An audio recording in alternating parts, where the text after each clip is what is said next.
What makes you different? What is your superpower essentially? My superpower, simplifying social media.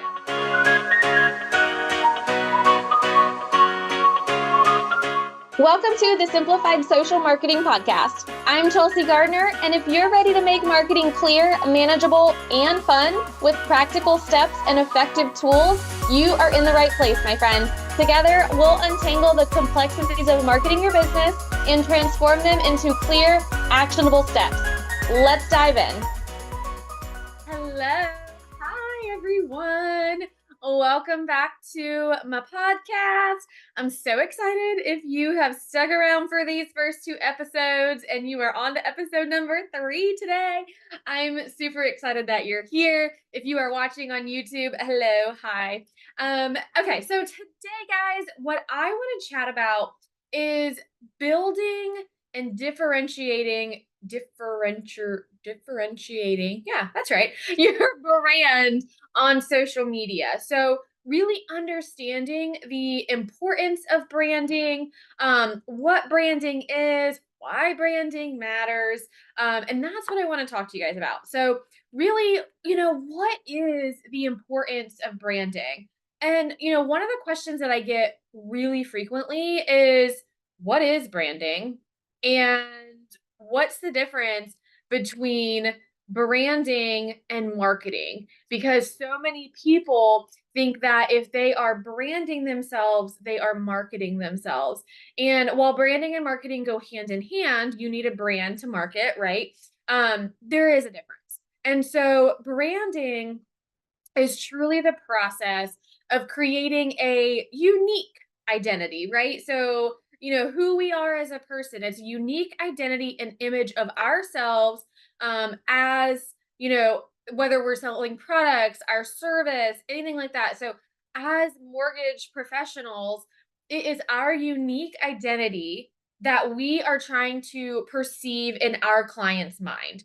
So, our values, our mission, our experiences, right? All of that is part of our brand. Now, branding is also colors and website and logos and all of those things, right? That's the fun part of branding. Is coming up with all of that. But you'll see, like, branding is also just like who you are, right? So, I have someone who, I used to coach a little bit, and he branded himself as like the mortgage cowboy. Shout out if you're listening. But he wore a cowboy hat in his videos and on his Facebook. You can see, you might not be able to see if you're listening, but I have a hair ribbon in my hair and I have a cow in the background. And so that is all part of branding. My wall color is a bright blue. That's part of branding, right? It's also your logo and your colors and your schemes and all of that kind of stuff. But it's truly how you want to uniquely be perceived by your clients. So that's branding. So what is branding versus marketing? So branding is more about, establishing and promoting maybe what you stand for, what your company stands for, what you offer, and again, through a website, through colors, through who you are. Marketing is the strategy and tactics that you're going to use to promote your brand and your services. Okay. So branding is the actual establishing it, what it stands for, the process of creating your identity, having an identity, a unique identity and image for your clients. Marketing is going to be the strategy, the tactics, the tools that you're using to promote that, out into the interweb universe, right? So that's kind of the difference. So branding sets the stage for marketing to then define what you are. Okay. Hopefully that makes sense. All right. So, how can you identify or differentiate yourself from your competitor or from another loan officer in the industry, right? Like, how are you differentiating and identifying your unique selling proposition? So, your USP, unique selling proposition, that is truly what makes you and your service unique from anyone else. USP. All right. That's a little marketing brand term there. Okay. So examples of unique selling propositions. So you guys will hear me over and over again talk about niche, however you want to say it, niche. Um, you will hear me talk about that, but that can be a unique selling proposition. The fact that you specialize in something very specific. So specializing in first-time home buyers, that you offer personalized guidance, holding their hand through the process, right? You are an expert in non-QM loans. You truly know how to help entrepreneurs, and you are the king at getting closings in under 30 days, right? Those are all unique selling propositions.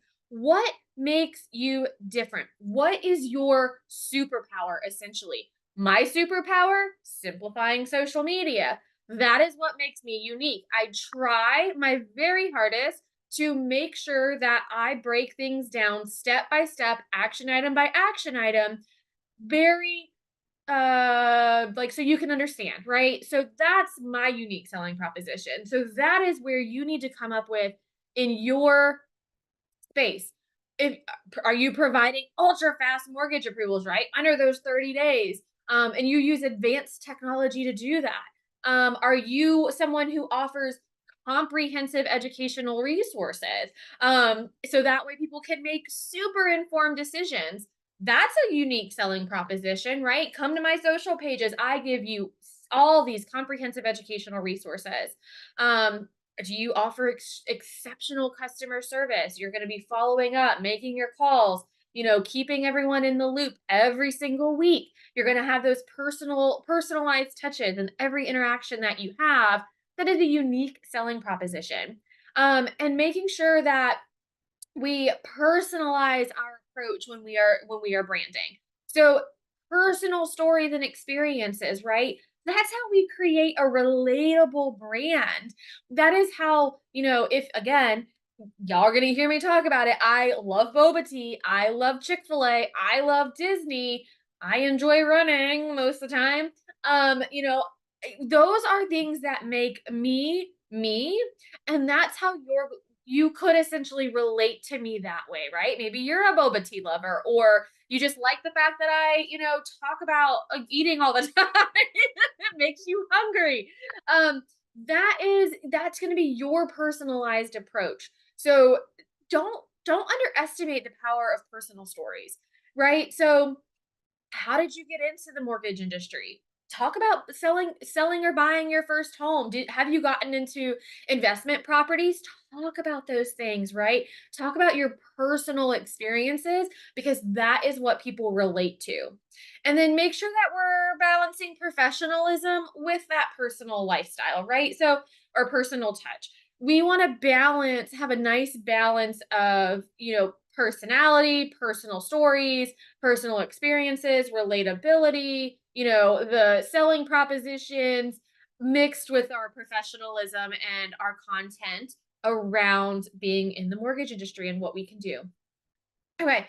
So along with branding, so kind of, let's talk about why we brand, and let's build that differentiating factors. So we've talked about creating your unique selling proposition, personalizing your approach. Now we're going to create a strong visual identity. So, something that's, I don't know, like hit or miss with a lot of people is the consistency in aesthetics. You're going to see and you're going to hear from various people, various gurus, whatever, about the fact that you should have consistent visual themes across your platforms. And I honestly think that is personal preference. Okay. I truly do believe that you need to have a consistent aesthetic in terms of your kind of colors, and that way so when people see your stuff in your feed, they know it's you, or maybe like kind of a theme across the board. But I don't think you need to have all of your, board on Instagram to be all pink and orange. I don't think you need to have all of that. Does it help? Sometimes I follow people who every single cover photo is pink. I myself do pink and orange because that's easy for me, But if it's not easy for you to do that, it's again better done than not at all. And so having those consistent aesthetics, I want you to think about branding in the sense of having that visual identity. So when someone comes across you in their feed, they know it's you. So if you're someone who always wears a little ribbon in their hair a lot of the times, then make sure maybe you add it when you do your video content that you're going to be posting on your feed, right? So that way it's just a little touch of you and your personality. If you tend to always do your videos in your office with the background, like maybe make sure we do our videos there. Not always, you can do some outside too, but maybe try and have that consistent aesthetics that way. If you are someone who wants to have a very consistent aesthetic on your feed, that's okay too, right? So I think it's just really a personal preference. And to be honest with you, as time goes on in Instagram, I see it get less and less important to have those um really like consistent visual cover photos on Instagram and things like that. Okay, on top of, your aesthetics and things like that, visual storytelling, right? We should all be storytellers in our own brand, who we are. Again, stuff that's going to resonate with our audience. So, using images and video to convey our brand message is just an extra step in the right direction. For example, taking a video every time or a little snippet for your story every time you get a boba tea or every time you get Chick-fil-A, right? It's a visual storytelling. Talk about your first home. If you still live in this town that you were in, maybe go like do a drive-by video of it and like, this was my first home, or this was my childhood home, or this is the first home I grew up in, or the first home I sold, or whatever. Do some visual storytelling as your branding. Okay. And then also content strategies. Woo, let's talk about content strategies for brand building. So, again, we've talked about content very briefly in our previous episode, but educational content can help with brand building, positioning yourself as that knowledgeable niche expert through all of that informative content that you're putting out there. Again, with, checklists for first time home buyers, or the latest updates with USDA guidelines, or, how to obtain your COE. All of that stuff is knowledgeable expert advice that and you can give it. And trust me, y'all, I know, like, I am just as guilty. I sometimes forget how much I know that other people don't. And you are the exact same way. You are a bank of knowledge when it comes to loans. And I guarantee you, if I said, can you give me 10 questions that you have been asked about, no matter what it is, in the loan space, in the mortgage space, over the past month, you'd be able to rattle them off. Guess what? That is educational content. You answered those questions for them, I guarantee you, in like 30 seconds or less. Well, maybe not, depending on what the question was, but you get it. You were able to just ramble off that answer. That's what you can do on your social content. That helps build your brand as the knowledgeable expert in your field.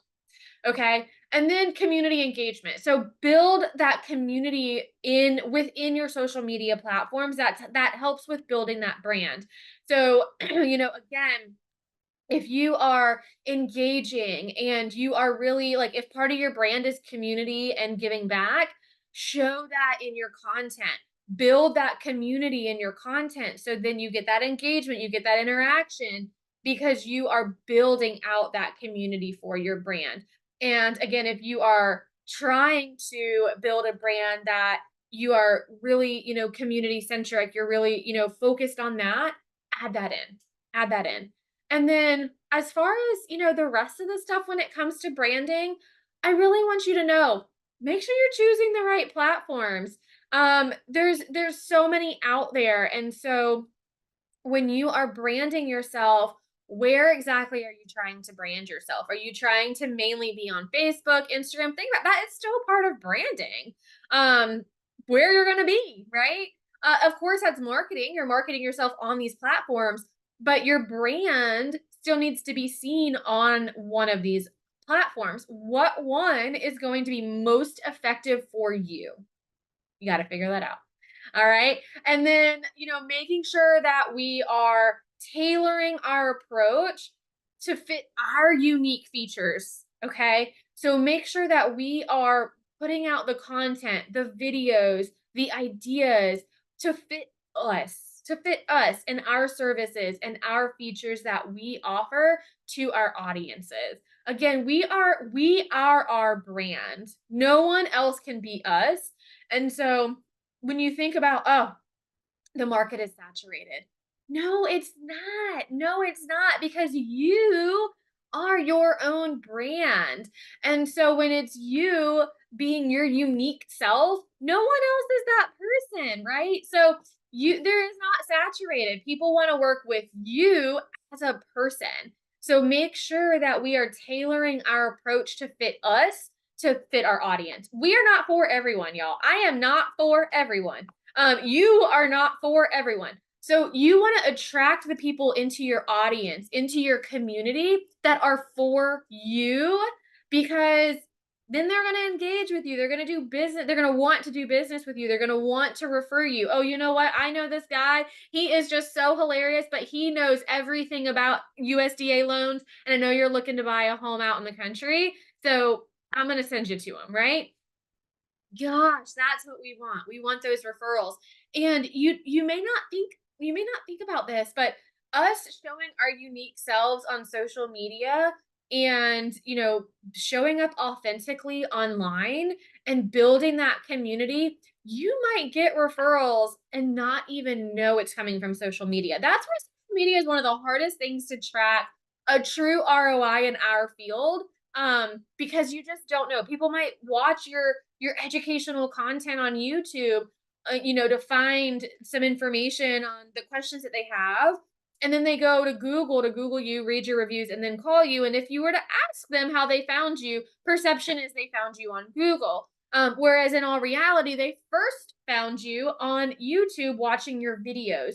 So you just never know where people are coming from. Side note on that, but truly, like, be yourself, be authentic. That's your brand. That's who you are in this industry. And then, I know mortgages aren't necessarily always the sexiest thing to talk about. Sometimes, I hear it time and time again, like, how do I make mortgage and being a loan officer not boring on social media? And y'all, there are so many angles you can take to do that, right? Find those creative angles for you. Again, what kind of engaging and creative content could you possibly come up with? What type of videos could you do that show you and your unique self? Do you have a sense of humor and can throw in some humorous pieces to the puzzle, right? Have you worked with a client I'm sure you have worked with a client in the past that you're like, "Oh, I've got a funny story." Right? You can relay that on social media, kind of, depending, you got to watch yourself, but find some creative angles to present your content. They're out there. They're out there. You can make it not boring. I promise you. And you're not a boring person. So again, just getting out there and being a storyteller, being relatable, sharing about things, right? Don't be afraid to do that. Again, we are not for everyone, but we are our own brand, and we need to make sure that we are attracting people to our brand that want to work with us. I have a little secret. I am not an Apple user. I can't stand Apple products, right? They are not for me. I know I'm about to lose some of y'all. But they are not for me. I am an Android user. I am a Microsoft user.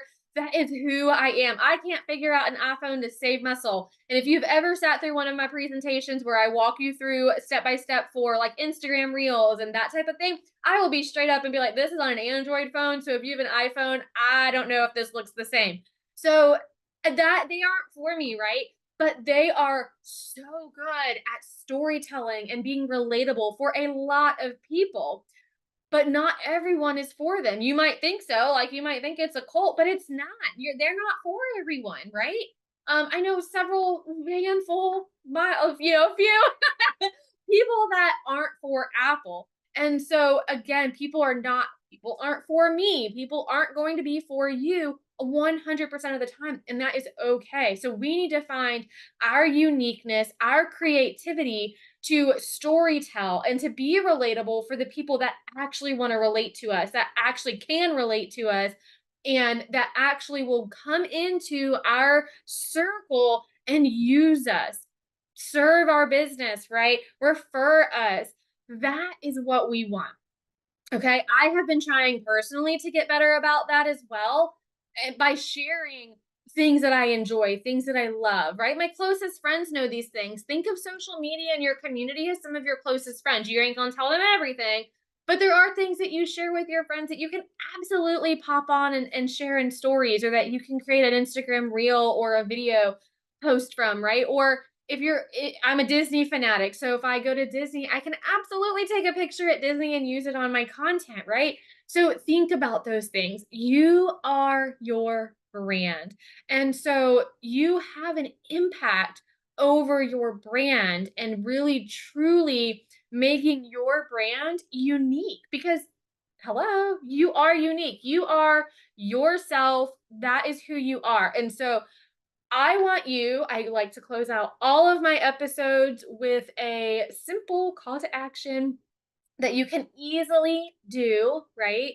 So if you need help navigating your brand and all of that, like, please feel free to go to my website. You can contact me there. I also have several downloadable free resources at chelseagardner.com/resources. You can 100% go download some of those guides that I have in there. But what I want you to do is go in. I want you to think about a unique, just one unique selling proposition for yourself. Are you a special, do you specialize in something? Are you really good at one thing, right? I know you are good. I know you are fantastic at multiple things, but what is it that you are either really, really good at or really passionate about helping with or doing for your clients? That is going to be your unique selling proposition. So I want you to think about what that can be and start positioning yourself as that person, as that individual that has this USP, your unique selling proposition, right? So my unique selling proposition is simplifying social media. And so I truly, over the past several weeks, have really started to like try to just hone in on that as much as I can, push out that like that is like I am passionate about making stuff simple on social media, because there is just so much noise out there, and there is so much like whoo, it goes over your head, right? Because it's just like I don't even know how to log into my account, yet alone like do anything in there. And so my unique selling proposition is the fact that I am very good at simplifying it, trying to give very simple processes, telling you it's okay to not show up every single day on social media, right? Because it's true. It's so true. And so I want you to think about your unique selling proposition. And then what I want you to do is send it to me in my DMs. I would love to hear what your unique selling proposition is for yourself, right? Beef it up, y'all. You are fantastic, and you can absolutely create something. Like, you are good at something, like write it down. Don't be afraid. Don't be afraid. So I want you to send it to me over on Instagram. I am at the Chelsea Gardner. And I want to hear what those unique selling propositions are that you have, my friend, because I know you have several, but I'm only asking for at least one. All right. Okay. So I like to keep these short and sweet for y'all. If you have any questions, like I said, feel free to reach out to me, chelseagardner.com, or send me a DM over at the Chelsea Gardner on Instagram. And until next time, friends, have a wonderful week. Thanks for tuning into today's episode of the Simplified Social Marketing Podcast. Make sure to follow me on any of your favorite social platforms at the Chelsea Gardner. And don't forget to hit subscribe for your weekly dose of marketing magic. Until next time, my friend, remember to keep your marketing simple and effective.